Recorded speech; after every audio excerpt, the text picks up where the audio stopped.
Apa maksud penghayatan? Penghayatan tu dengan kita ada Quran cantik ke? Ada boleh bagi tahu kat orang saya ada beli Quran, ni pen Quran boleh baca ke? Saya ada CD Quran banyak ke? Saya ada Al-Quran yang dibeli di kedai yang mahal, yang gantung di kedai nasi kandang di rumah kita ke?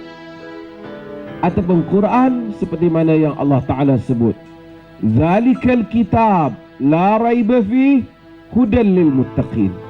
Yang demikian itu adalah kitab yang tidak ada syak, yang tidak ada ragu padanya, hudan lil muttaqin, menjadi petunjuk kepada orang-orang yang muttaqin, menjadi petunjuk kepada orang muttaqin. Bukan sekadar menjadi bacaan, tapi dia mesti menjadi petunjuk. Quran mesti menjadi panduan. Quran dalam orang Melayu ramai. Syekh saya belajar, Dr. Mazli pun belajar sama. Kami ada Syekh Salah Abdul Fattah Al-Khalidi. Dia tulis tentang bagaimana manusia berurusan dengan Al-Quran. Kaifa nata'amalu ma'al Quran. Bagaimana kita berurusan dengan Quran. Ada orang tengok Quran, setengah dia yang dia pentingkan bagi dia Quran, lagu dia cukup sedap. Kadang-kadang lagu tu dia makna dia tak penting. Tempat sedih dia baca macam seronok, tempat seronok dia baca macam sedih. Tapi kita yang dengar sedap kita kata. Padahal tempat tu sedih, baca macam rancak. Tempat tu yang rancak dia baca macam sedih. Tak apalah, tang lagu dia pandai. Bunyi pandai, suara tang mana nak tarik nafas, tang mana pandai. Tapi makna tak tahu.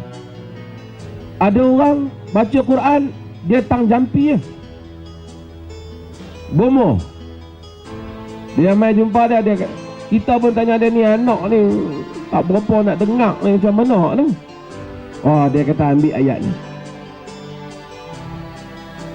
Tu saya komplain kadang-kadang Suami saya ustaz macam-macam lah, semayang tak mau, masjid jauh sekali lah. Boleh lah ustaz bagi ayat apa saya nak baca kat dia supaya dia jadi elok. Ustaz boleh bagi, ustaz tak balik minum dia jadi elok. Nabi pun tak boleh bagi kat bab menakannya.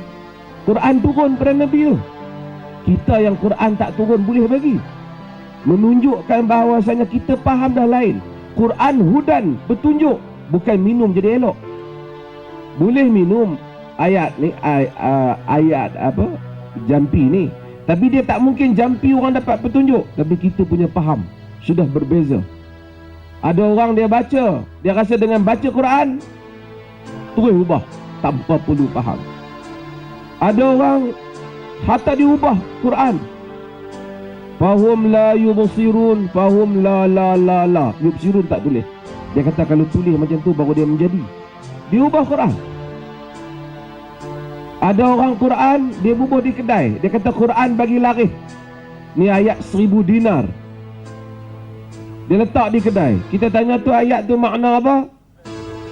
Dia tak tahu. Letak ayat 1000 dinar. Kita tanya ayat apa? Ini ayat 1000 dinar. Dia pergi beli ya. Orang kata ni beli bagus, ni bagus cik. Tak di kedai laku.